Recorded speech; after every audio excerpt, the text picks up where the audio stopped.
Oiê, eu sou Yasmin, eu sou fundadora da Flor de Mim e eu estudo há 9 anos sobre produtividade, planejamento, gestão de tempo e tudo que a gente pode usar como ferramentas para construir uma vida que seja mais gostosa e mais com a sua cara. Hoje eu tô aqui para te ensinar sobre o planejamento semanal, que é a ferramenta mais focada na ação de toda a parte do planejamento. Então ela vai te ajudar a organizar as demandas do seu dia a dia, junto com os seus compromissos, e é importante que você consiga fazer o planejamento semanal antes de criar metas, traçar hábitos, porque é o planejamento semanal que vai sustentar todas essas coisas que a gente quer criar na nossa vida. O planejamento semanal fala sobre o nosso dia a dia e sobre resolver os nossos problemas na prática. Se você não tem nenhuma experiência com planejamento, eu preciso te falar que o planejamento, ele é uma direção. Ele é uma orientação, ele é uma forma inteligente de pensar sobre a nossa rotina, mas ele não é feito para ser seguido absolutamente à risca, sem mudar nem um minuto. Porque a nossa vida ela é flexível, nós somos humanas, nós temos 1 milhão de coisas que podem acontecer, imprevistos,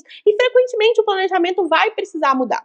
Isso não significa que o planejamento deu errado e nem significa que você está fazendo alguma coisa errada. Só significa que a vida aconteceu, você tinha um planejamento e agora a gente vai reestruturar aquilo ali da melhor forma possível. Sempre vai ser melhor planejar a semana do que não planejar. Mesmo se você estiver na quarta-feira, na quinta-feira, o dia que for, uma semana planejada vai te trazer mais paz. Então, já que o objetivo do planejamento não é ser seguido à risca, deixa eu trazer aqui para você quais são, sim, os objetivos do planejamento. O primeiro deles é te tirar do modo de apagar incêndio. Então, de estar vivendo aquela sensação de estar sempre fazendo a coisa que está mais urgente, resolvendo o problema desesperadamente um atrás do outro. A ideia é que a gente consiga sair desse esquema e resolver os problemas com um pouquinho mais de antecedência, sem estar sentindo que você está sempre na beira ali de dar tudo errado. Outro objetivo do planejamento é poupar tempo. Então, quando a gente consegue olhar a nossa semana e planejar não só um dia, mas a semana inteira, a gente consegue entender também que, se eu tenho que sair de casa e resolver isso aqui no centro da cidade e tem mais essas outras 4 coisas que eu preciso fazer no centro da cidade, eu consigo me planejar para fazer tudo isso no mesmo dia, ao invés de gastar, por exemplo, esse tempo com deslocamento 4 vezes diferentes na semana. Então, essa é uma forma do planejamento poupar tempo para você. E outro objetivo muito importante também, crucial inclusive, é te ajudar a descansar. Porque quando a gente está nessa lógica de ficar apagando incêndio, dificilmente a gente vai conseguir identificar no nosso dia os momentos onde a gente pode descansar. Claro que eu sei que é difícil ter uma rotina incrível, perfeita, é muito fora da realidade e que talvez você não consiga hoje descansar o tanto que você precisa. Mas com o planejamento a gente começa a conseguir identificar 10 minutinhos ali, 15 minutinhos ali, onde a gente consegue descansar com um pouco mais de qualidade e conseguir, aos poucos, construir esse descanso bem saudável ao longo da semana e dos meses. Então, vamos partir aqui para a parte de como planejar. Aí eu tenho uma dica muito importante. Escolha, de preferência, formas analógicas de planejar a sua semana. Isso porque entre clicar no botãozinho do aplicativo para ver o seu planejamento semanal e clicar no botãozinho do Instagram, por exemplo, é só um clique de diferença e a gente não está exatamente podendo dar essa brecha para o nosso cérebro. Então, quando a gente coloca tudo isso no analógico ali, no papel, escreve num planner, num papel com uma caneta, não importa, dá para fazer com qualquer recurso que você tiver. A gente entende e conta para o nosso cérebro que aquele momento é diferente. Aquele momento a gente está, de fato, planejando nossa semana e não é parecido com nada que a gente costuma fazer no nosso dia a dia. Então fica mais fácil da gente concentrar e de colocar o nosso cérebro para funcionar nesse sentido. Esse aqui é o layout de planejamento semanal que eu desenvolvi nesses 9 anos e você não precisa de um planner para fazer isso. Você pode pegar a referência aqui de como é que ele está desenhadinho e desenhar num papel com uma caneta, simplesmente essas colunas para cada dia da semana que vai dar tudo certo. Para facilitar aqui no processo de registrar o planejamento semanal, eu vou fazer o meu num tablet, mas escolha uma forma que for melhor para você. Eu sempre prefiro o analógico. Então, o primeiro passo de planejar é desenhar o layout. Você vai desenhar aí essas colunas para cada dia, desse formatinho mesmo, na vertical, porque facilita na hora da gente pensar na priorização. Nesse primeiro momento é só desenhar esse layout ou usar um layout como esse que você tem encontrado pronto aí em algum produto, em algum outro formato. Quero aqui pedir para você fugir de ferramentas que sejam muito digitais e que vão fazer com que você seja obrigado a colocar horário para todas as tarefas. Porque a gente não vai colocar horário para tarefas que não têm horário. A regra número 1 desse planejamento é que a única coisa com hora marcada no seu planner, no seu planejamento semanal, são as coisas que de fato têm hora marcada.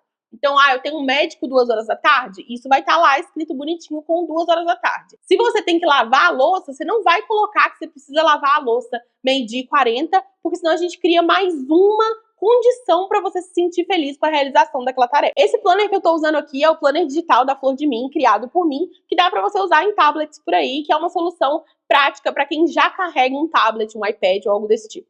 Então, depois que você desenhou o layout, você vai fazer o despejo. Aquele processo que eu já expliquei numa outra aula, só você voltar aí que você vai encontrar, e você vai colocar aqui o despejo ativo com todas as coisas que estão na sua cabeça agora.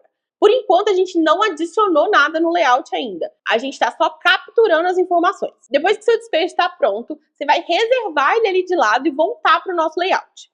Então, a gente vai começar colocando os compromissos que a gente tem com data e hora marcada no planejamento semanal. Não tem a necessidade de você colocar ele posicionado no horário certo, por exemplo. A única coisa importante é que ele fique escrito de uma forma que seja mais clara de você entender que aquilo ali tá com o horário marcado. É só pra gente conseguir separar o que são compromissos com hora marcada do que são tarefas que não tem horário para acontecer. Depois que a gente colocar todos os compromissos na semana, a gente vai pegar aquele despejo que a gente fez e começar a distribuir aquelas tarefas pelos dias. A intenção aqui é que você deixe espaço para o seu descanso sempre que possível e que você não crie um dia muito cheio de coisa na expectativa de tentar deixar outro dia completamente vazio ou mais leve. Senão a gente entra num padrão compensatório onde a gente trabalha demais e depois quer aliviar aquele trabalho demais e não consegue criar uma sustentabilidade na nossa rotina. Então a ideia aqui é que você distribua ao longo da semana de forma equilibrada as suas tarefas à medida do que for necessário. É importante a gente pensar também que se você tiver um compromisso, por exemplo, eu tenho uma reunião na quarta-feira, que essa reunião eu preciso fazer um relatório. Então, o fazer o relatório vai estar no seu despejo, mas ele precisa ser colocado uma semana antes da reunião. Fez sentido? Aí aqui vão algumas dicas do que não fazer para facilitar que o seu planejamento semanal funcione. A primeira delas é não colocar um monte de coisa ali na segunda e na terça, nessa intenção de resolver tudo no início da semana e deixar a semana mais leve no final, porque isso só vai levar a gente à exaustão. Vamos optar por sempre distribuir as tarefas da forma mais equilibrada possível.